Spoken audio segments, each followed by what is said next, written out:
యొక్క దివ్య చైతన్యంతో కనెక్ట్ అవుతూ జగద్గురువైన శ్రీకృష్ణ పరమాత్మ యొక్క శక్తి స్థితి జ్ఞానాలు తీసుకుంటూ రమణ మహర్షి బోధనలు, భగవాన్ శ్రీ రమణ మహర్షి బోధనలు, నీ సహజ స్థితిలో నువ్వు ఉండు అనే బుక్ గురించి జ్ఞానాన్ని తెలుసుకుంటున్నాం మాస్టర్స్. మనము ప్రశ్న అడుగుతున్నారు, కుండలిని శక్తి ప్రత్యేకమైన యోగాభ్యాసం చేసే వారికి లభిస్తుందా, లేక భక్తి ప్రేమ మార్గాలను అనుసరించే వారికి కూడా లభిస్తుందా అని అడుగుతున్నారు.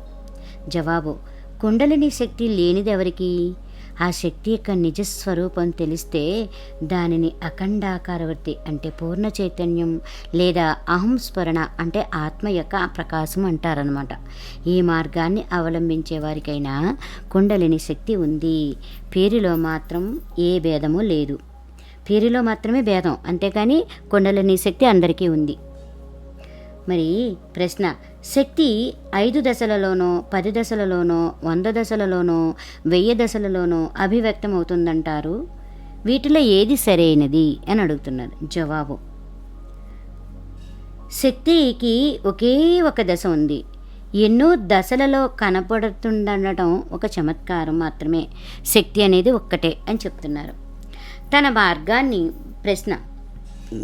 తన మార్గాన్ని అనుసరించే వారికే కాక యోగం వంటి ఇతర మార్గాలను అనుసరించే వారికి కూడా జ్ఞాని తోడ్పడగలడా? జవాబు, నిస్సందేహంగా. ఏ మార్గాన్ని ఎంచుకున్నా వానికైనా తోడ్పడగలడు. ఇట్లా ఉంటుందది. ఒక కొండ ఉందనుకో, దానిని ఎక్కడానికి ఎన్నో బాటలు ఉంటాయి కదా.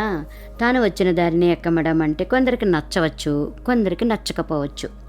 నచ్చని వాళ్ళు కూడా తన బాటని అనుసరించాలని పట్టుబడితే వాళ్ళు ఎక్కలేకపోవచ్చు కూడా. అంచేత ఎవరు ఏ మార్గాన్ని అనుసరించినా జ్ఞాని వారికి సహాయపడుతూ ఉంటాడు. దారి మధ్యలో ఉన్నవారికి ఇతర బాటలు బాగోగులు తెలియకపోవచ్చు, కానీ శిఖరాన్ని చేరి అక్కడి నుంచి గమనించేవానికి అన్ని బాటలు కనబడతాయి. అందువలనే అతను కొండనెక్కుతున్న వాడిని అటు జరగమను, అక్కడ గొయ్యి ఉంది జాగ్రత్తన సూచనలు ఇవ్వడం జరుగుతుంది. అందరికీ గమ్యం ఒక్కటే కదా అని అడుగుతున్నారు.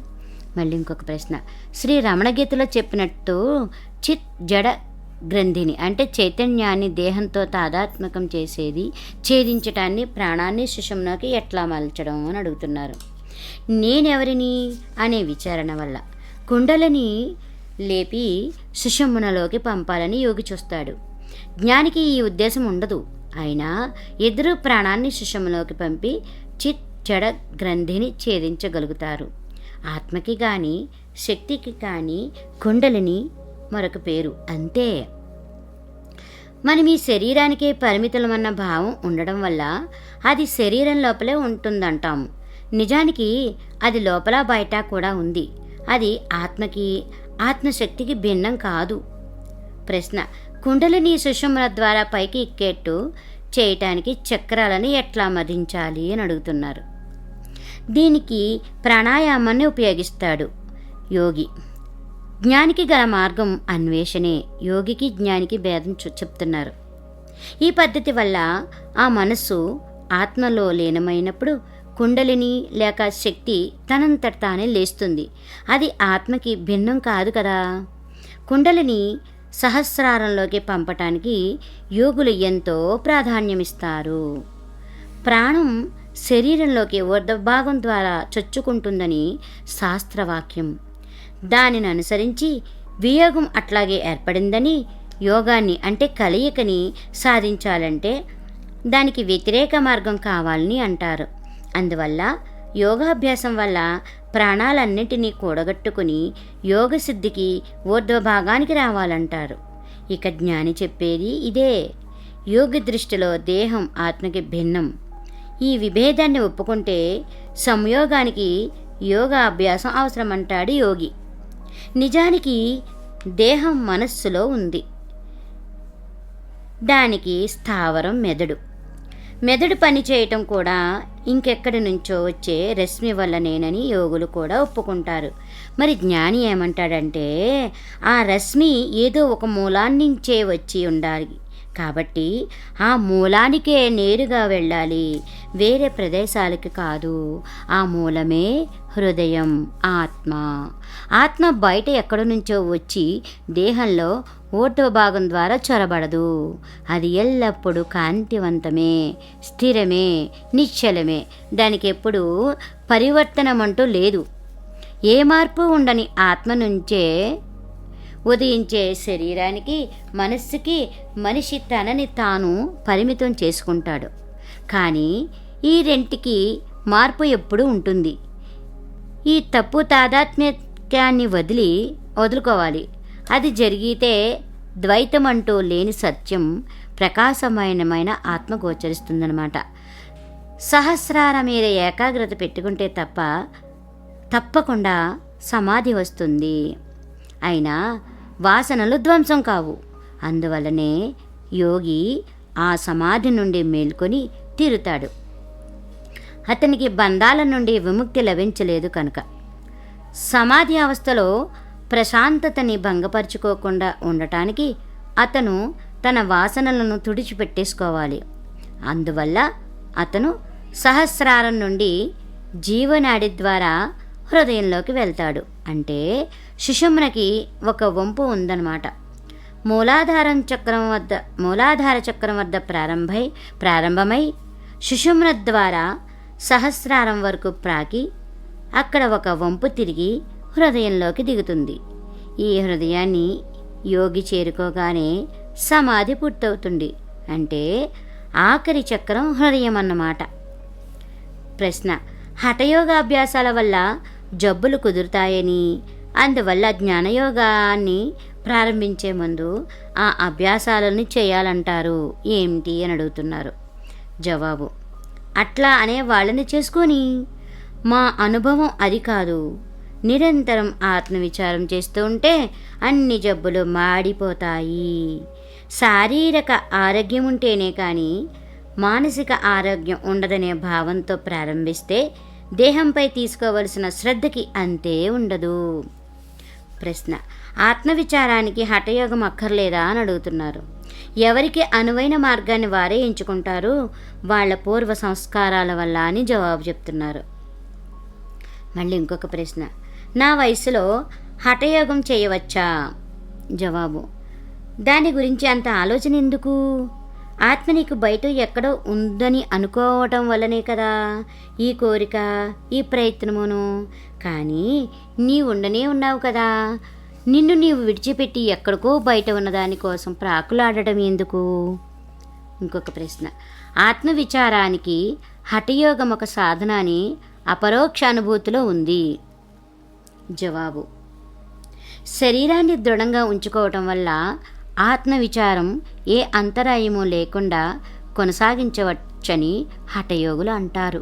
అంతేకాక ఈ విచారం సఫలవంతంగా సమాప్తం కావటానికి వీలుగా ఆయుర్దాయాన్ని కూడా పొడిగించవచ్చని అంటారు. కొందరు కాయకల్ప చికిత్సని కూడా ఈ ఉద్దేశంతోనే చేసుకుంటారు. దీనికి వాళ్ళు చెప్పే ఉపమానం ఇది.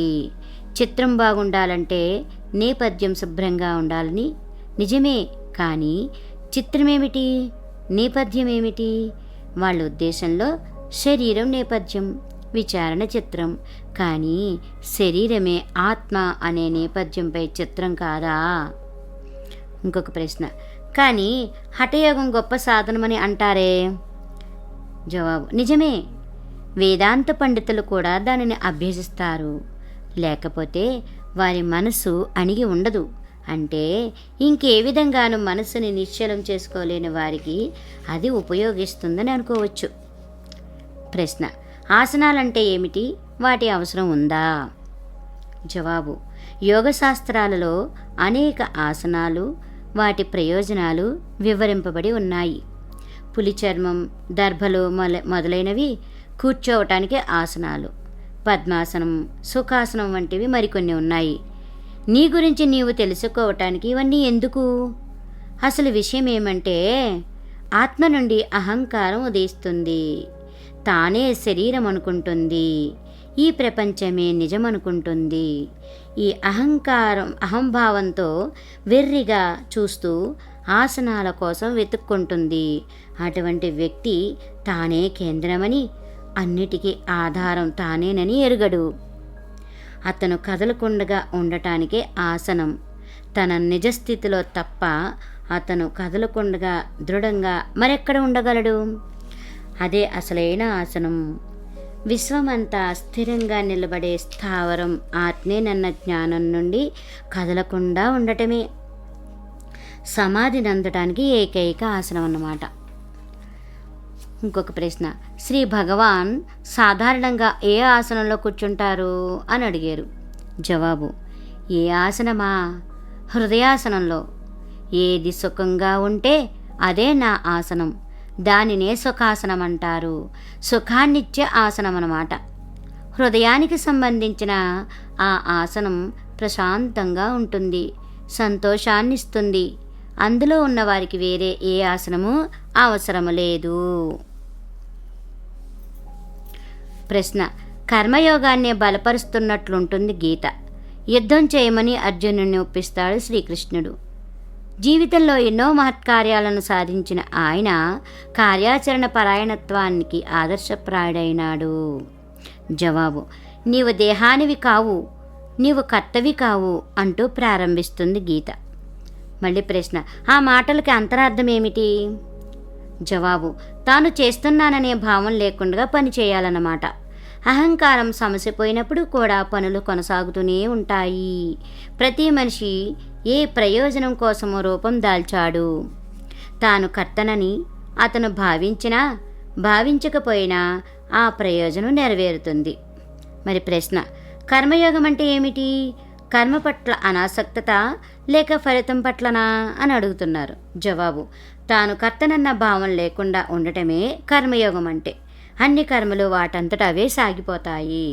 మళ్ళీ ప్రశ్న, అంటే కర్మ ఫలితాల పట్ల మమకారం లేకుండా ఉండటమా? జవాబు, కర్త అంటూ ఎవరైనా ఉన్నప్పుడే ఈ ప్రశ్న ఉదయిస్తుంది. నేను కర్తని అని భావించవద్దనే అన్ని శాస్త్రాలు చెప్తాయి. ప్రశ్న, కర్మయోగం అంటే కర్తృత్వ బుద్ధిరహిత కర్మ, కర్తృత్వ భావం లేని కార్యాచరణ అన్నమాట. జవాబు, అవును అదే. మళ్ళీ ఇంకొక ప్రశ్న, కార్యాచరణ పరాయణమైన జీవితం గడపాలని గీత బోధిస్తుంది. జవాబు, అవును, కర్త లేని కార్యాచరణం. మళ్ళీ ప్రశ్న, ఏమీ లేకుండా ఉంటే కర్మ ఎట్లా సాగుతుంది? కర్మయోగానికి స్థానమేది అని అడుగుతున్నారు. జవాబు, అసలు కర్మ అంటే ఏమిటో అర్థం చేసుకోవాలి. ఎవరి కర్మ, ఎవరి కర్త? వీటి విషయం విచ్ఛేదించి సత్యాన్వేషణ కొనసాగిస్తే చివరికి ఆత్మలోనే ప్రశాంతంగా నిలవాల్సి వస్తుంది. ఆ స్థితిలో కూడా పనులు సాగుతూనే ఉంటాయి. ప్రశ్న, నేనేమీ చేయకపోయినా పనులు ఎట్లా కొనసాగుతాయి అని అడుగుతున్నారు. జవాబు, ఈ ప్రశ్న అడిగేదెవరు? ఆత్మ. మరెవరైనానా? ఆత్మకి పనులలో నిమిత్తం ఏమైనా ఉందా అని చెప్పారు జవాబు. మళ్ళీ ఇంకొక ప్రశ్న, ఈ ప్రశ్న వేసేది ఆత్మ కాదు, రెండోది ఆత్మ కంటే వేరైనది అడుగుతుంది అంటున్నారు. అంటే జవాబు, అంటే ఆత్మకి పనులకి సంబంధం లేదని స్పష్టమే కదా. ఇంకా ఆ ప్రశ్న ఎట్లా ఉదయిస్తుంది? మళ్ళీ ప్రశ్న, నాకు కర్మయోగం అనుసరించాలని ఉంది. ఇతరులకు నేను ఏ విధంగా సహాయపడగలను అని అడుగుతున్నారు. జవాబు, నీవు సహాయపడటానికి ఎవరున్నారు? ఇతరులకి సహాయపడబోయేది ఎవరు? ముందు ఆ విషయాన్ని అర్థం చేసుకో. మిగిలినవన్నీ వాటంతటవే చక్కబడతాయి అంటున్నారు. ఇంకొక ప్రశ్న, అంటే ఆత్మసాక్షాత్కారం పొందటం అన్నమాట. నాకు ఆత్మసాక్షాత్కారం అయితే ఇతరులకి ఏమిటి లాభం? జవాబు, ఇతరులకి నీవు చేయగలిగిన పరమోత్తమమైన సహాయం అదే. నిజానికి నీవు సహాయం చేయవలసిన ఇతరులంటూ ఎవ్వరూ లేరు. నగల విలువను కట్టే ఆచారి వాటిలోని బంగారాన్నే గమనిస్తాడు. అలాగే సాక్షాత్కారం పొందినవాడు గమనించేది ఒక్క ఆత్మనే. దేహంతో తాదాత్మ్యకం చెందినప్పుడే నామరూపాలున్నాయి. దేహాత్మ బుద్ధిని దాటితే మిగిలినవన్నీ మాయమైపోతాయి. సాక్షాత్కారం పొందినవాడు ప్రపంచాన్ని తనకన్నా భిన్నంగా చూడడు. మళ్ళీ ఇంకొక ప్రశ్న, ఇతరులకు సహాయపడటానికి సాధువులు జనంలో కలిసిపోవటం మంచిది కాదా? జవాబు: కలిసిపోవటానికి ఇతరులంటూ ఎవ్వరూ లేరు. ఆత్మ ఒక్కటే ఉన్న సత్యమంతా. ఆత్మనిష్ఠుడే ఉండడం వల్లనే సాధువు ప్రపంచానికి సహాయపడతాడు. అహంకారం లేని స్థితిని చేరుకోవటమే ప్రపంచానికి నీవు చేయగల మహోపకారం. ఆ స్థితిని అందుకోవటం వల్ల ప్రపంచానికి సహాయపడలేనని నీవు అనుకుంటే ప్రపంచపు సమస్యలని, నీ సమస్యలని కూడా భగవంతునికే అర్పించు. మళ్ళీ ఇంకొక ప్రశ్న: దుఃఖంలో మునిగి ఉన్న ప్రపంచానికి నేను సహాయం చేయనక్కర్లేదా అని అడుగుతున్నారు. దీనికి జవాబు: నిన్ను సృష్టించిన శక్తే ప్రపంచాన్ని కూడా సృష్టించింది. నిన్ను కాపాడినట్టే ఆ శక్తి ప్రపంచాన్ని కూడా కాపాడగలదు.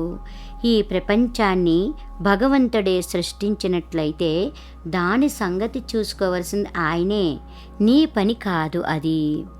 మళ్ళీ ఇంకొక ప్రశ్న: స్వరాజ్యం కావాలన్న కోరిక సరి అయినదేనా? జవాబు: అటువంటి కోరికే స్వార్థంతోనే ప్రారంభిస్తుంది, కానీ కార్యరూపంలో అది మనిషి దృక్పథాన్ని విశాలం చేస్తుంది. వ్యక్తి దేశంలో విలీనమైపోతాడు. అట్లా విలీనమవటం మంచిదే. దానినే నిష్కామ్య కర్మ అంటారు. ప్రశ్న: ఎంతో శ్రమ తర్వాత, ఎన్నో త్యాగాల తర్వాత స్వరాజ్యం సిద్ధిస్తే ఆ పరిణామానికి సంతోషించటంలో తప్పేముంది అని అడుగుతున్నారు. జవాబు: తాను పనిచేసేటప్పుడు వ్యక్తి తనని తాను దివ్యశక్తికి అంకితం చేసుకోవాలి. ఆ శక్తి యొక్క మహత్తుని ఎప్పుడు మనస్సులో ఉంచుకోవాలి, ఎప్పుడు మరువరాదు. అటువంటప్పుడు సంతోషించటం అంటూ ఎట్లా సంభవం? తన పనుల ఫలితాన్ని గురించి కూడా అతను పట్టించుకోకూడదు. అప్పుడే అది నిస్వార్థమైన కర్మ అవుతుంది. అనుభూతి సత్యం ఒక్కటే. దానికి వర్గాలంటే ఏమీ లేవు. వ్యక్తిగత అనుభూతులకు మాత్రం శ్రేణులున్నాయి, సత్యానికి లేవు. అనుభూతులు ఏమైనా అనుభవించేవాడు మాత్రం ఎప్పుడూ ఒక్కడే కదా. ఆత్మ, అది ఆత్మ అందరికీ అనుభవనీయమే కదా. కానీ మనం ఊహించుకునే రీతిలో కాదు. సత్యానికి ఎప్పుడు ఒకే ఒక స్థితి ఉంది అన్నమాట. అంటే సమాధి స్థితి గురించి మనకి రమణ మహర్షుల వారు చెప్తున్నారు. ప్రాగ్దేశాల ఆధ్యాత్మిక సాహిత్యంలో సమాధి అనే పదాన్ని వాడతారు. మహోత్కృష్టమైన ధ్యానంలో ప్రత్యక్షంగా కలిగే ఆత్మానుభూతి కానీ, ధ్యానింపబడే విషయంలో నిమగ్నవటాన్ని కానీ సూచిస్తుందన్నమాట ఈ పదం. శ్రీ రమణులు సమాధిని 3 విధాలుగా విభజిస్తారు. అవి ఇవి: 1. సహజ నిర్వికల్ప సమాధి. అంటే ఇక్కడ అహంకారాన్ని పూర్తిగా ఇంకా తలెత్తనీయకుండా విసర్జన అన్నమాట. జ్ఞాని యొక్క స్థితి ఇది. సహజ అంటే సహజంగానే ఉండే, నిర్వికల్ప అంటే విభేదాలు లేని అని అర్థం అన్నమాట. ఈ స్థితిలో జ్ఞాని మామూలు వారి వలనే లోకల్లో వ్యవహరిస్తాడు. ఆత్మజ్ఞానం కలిగి ఉండటం వల్ల తనకి తనకి భేదముందని కానీ, తనకి ప్రపంచానికి భేదముంది కానీ, తనకి ప్రపంచానికి భేదం ఉందని కానీ సహజ జ్ఞాని భావింపడనమాట. ఆ వ్యక్తికి అన్నీ అవిభాజ్యమైన ఆత్మకి రూపాంతరాలే. 2. కేవలం నిర్వికల్ప సమాధి. ఆత్మ సాక్షాత్కార స్థితికి ఇది ఒక మెట్టు క్రిందదనమాట. ఈ స్థితిలో వ్యక్తికి అప్రయత్నంగానే తన ఆత్మ గురించి తాత్కాలికమైన ఎరుక ఉంటుంది, కానీ అహంకారం పూర్తిగా పోదు ఇక్కడ. ఈ స్థితిలో దేహం గురించిన ఎరుక కూడా ఉండదు. ఆత్మ గురించి తాత్కాలికంగా ఎరుక కలిగిన అట్టి వ్యక్తికి ఇంద్రియాల వల్ల కలిగే జ్ఞానం కానీ, లోకల్లో వ్యవహరించే శక్తి కానీ ఉండవన్నమాట. దేహం గురించిన ఎరుక తిరిగి రాగానే మళ్ళీ అహంకారం విజృంభిస్తూ ఉంటుంది. 3. సవికల్ప సమాధి. ఈ స్థితిలో ఎంతో ప్రయత్నంతోనే ఆత్మ గురించిన ఎరుక నిలుస్తుందన్నమాట. అట్టి సమాధి స్థితి నిలవాలంటే ఎప్పుడూ ప్రయత్నం చేస్తూనే ఉండాలి. ఆత్మపై ఏకాగ్రత ఏ మాత్రం సడలినా ఆత్మ గురించిన ఎరుక కూడా చలిస్తూ ఉంటుందన్నమాట.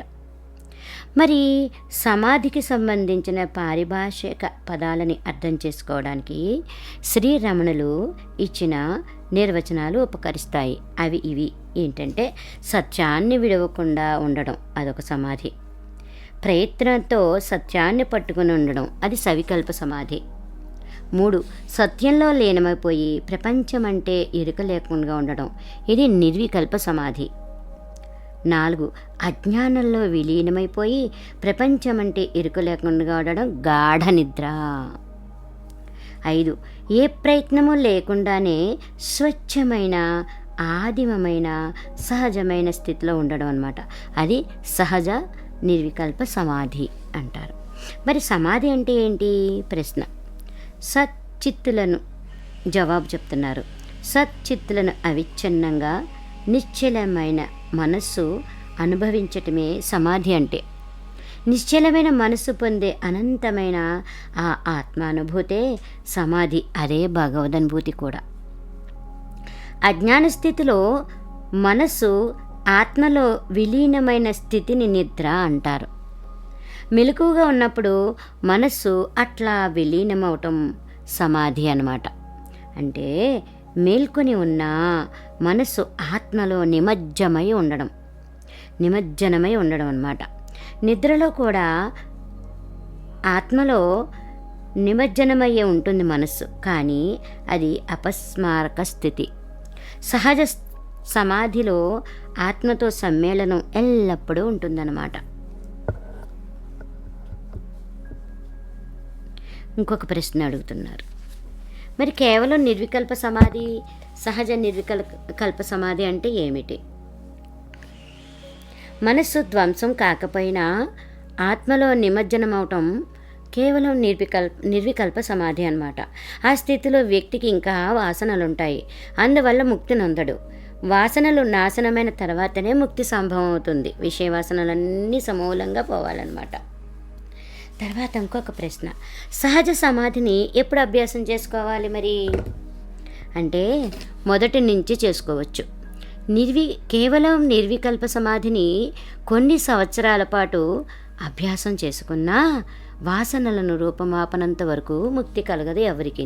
విషయవాసనల్ని సమూలంగా రూపమాపాలన్నమాట. అది ఇంకొక ప్రశ్న.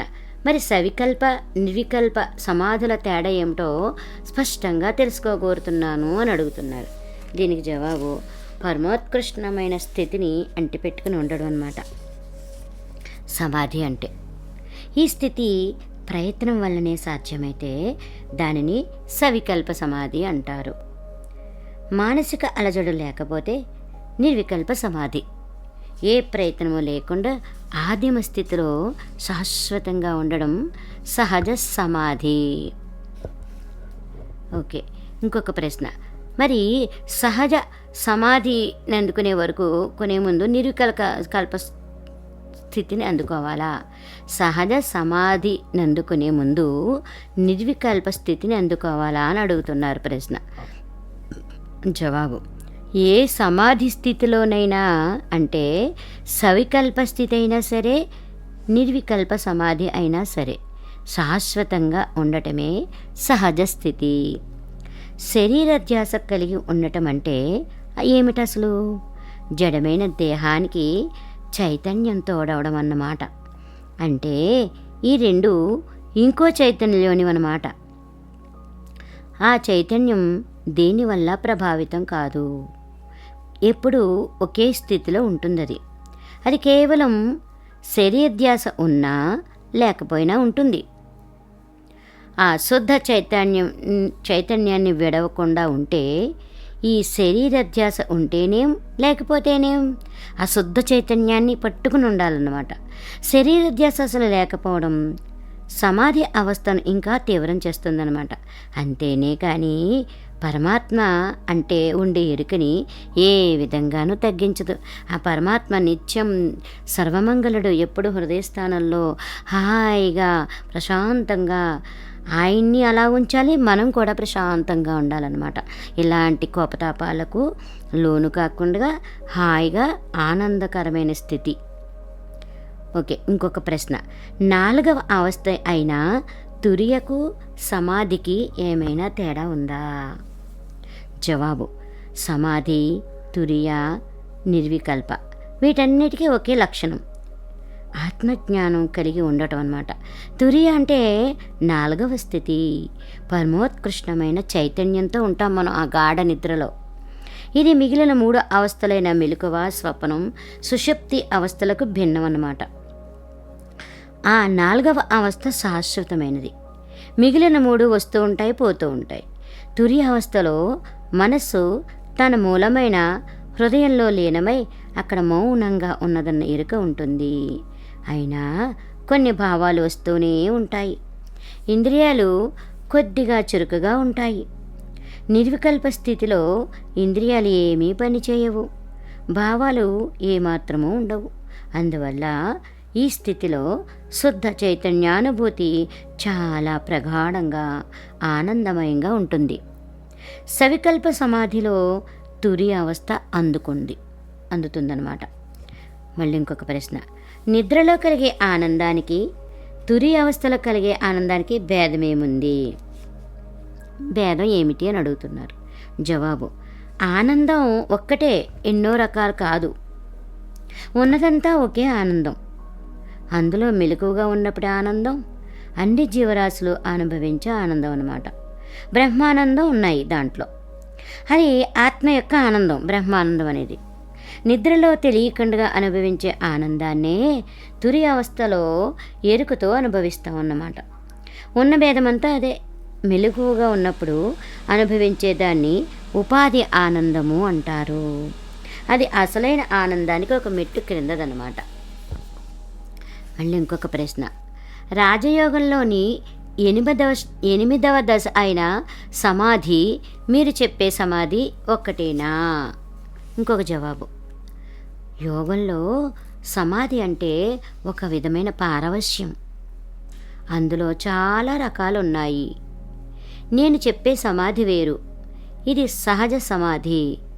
ఇక్కడ సమాధానం ఉంటుంది. చురుకుగా ఉన్నా కూడా నీవు నిశ్చలంగా ప్రశాంతంగా ఉంటావు.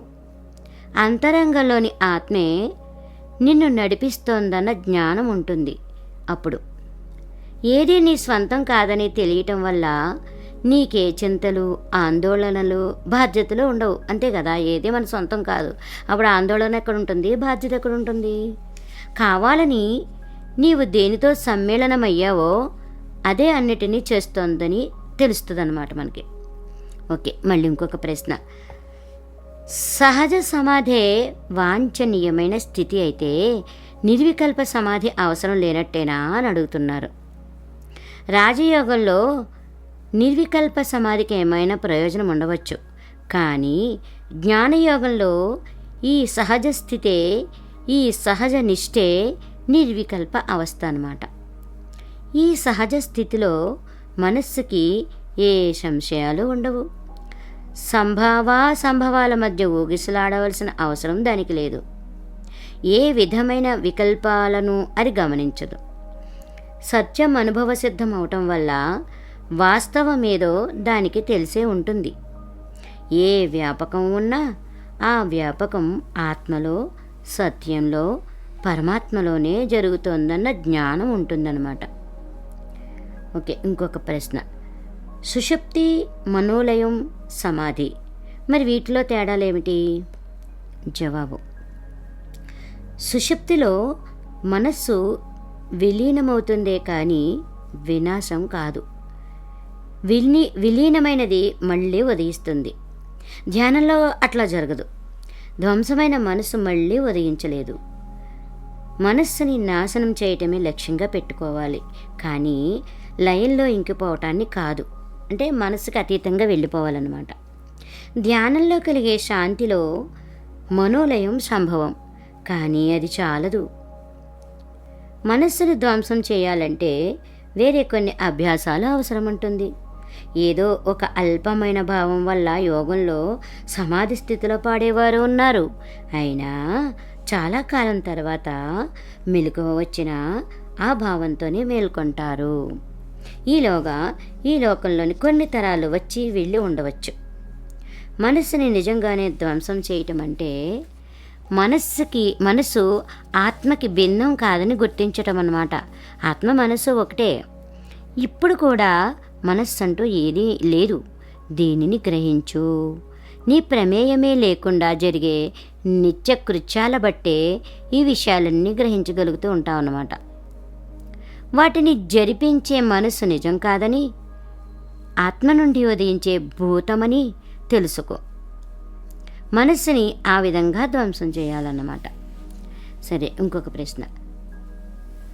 నిర్వికల్ప సమాధి అవస్థలో ఉన్న వారిని భౌతిక పరిస్థితులు ప్రభావితం చేస్తాయా? ఈ విషయంలో నాకు నా స్నేహితునికి భేదాభిప్రాయాలున్నాయి అని అడుగుతున్నారు. దీనికి జవాబు, మీరిద్దరూ అనుకునేది సరి అయినదే. మీలో ఒకరు కేవలం సమాధి గురించి చెప్తే రెండవ వారు సహజ సమాధి గురించి చెప్తున్నారు. ఈ రెండు అవస్థలలోనూ మనసు ఆత్మానందంలో మునిగి ఉంటుంది. మొదటి దాంట్లో భౌతిక పరిస్థితులలో మార్పులు ధ్యానం చేసుకునే వానికి అంతరాయం కలిగించవచ్చు. దీనికి కారణం మనసు పూర్తిగా ధ్వంసం కాకపోవటమే. అది ఇంకా సజీవంగానే ఉంది. సుషుప్తి తర్వాత అయినట్లే ఎప్పుడైనా తిరిగి పని చేయవచ్చు. నీళ్ళల్లో పూర్తిగా మునిగిన బాల్చీని దానికి తగిలి ఉన్న తాడుతో ఎప్పుడైనా పైకి లాగవచ్చు. అట్లాగే ఇదిను. సహజ స్థితిలో మనస్సు ఆత్మలో పూర్తిగా విలీనమై ఉంటుంది.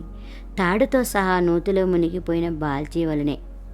సహజ స్థితిలో అంతరాయం చెందటానికి కానీ, లోకంలోకి తిరిగి రప్పించటానికి కానీ ఏమీ మిగిలి ఉండదు. నిద్రలో తల్లి పాలు త్రాగినా ఆ విషయమే ఎరుగని శిశువు స్థితి వంటిదే ఇది కూడా. మళ్ళీ ఇంకొక ప్రశ్న. అటువంటి స్థితిలో ఈ ప్రపంచంలో వ్యవహరించడం ఎట్లా? జవాబు, ధ్యానానికి, అందులోని ఆనందానికి సహజంగానే అలవాటు పడినవాడు సమాధి స్థితిని ఎప్పుడూ పోగొట్టుకోడు.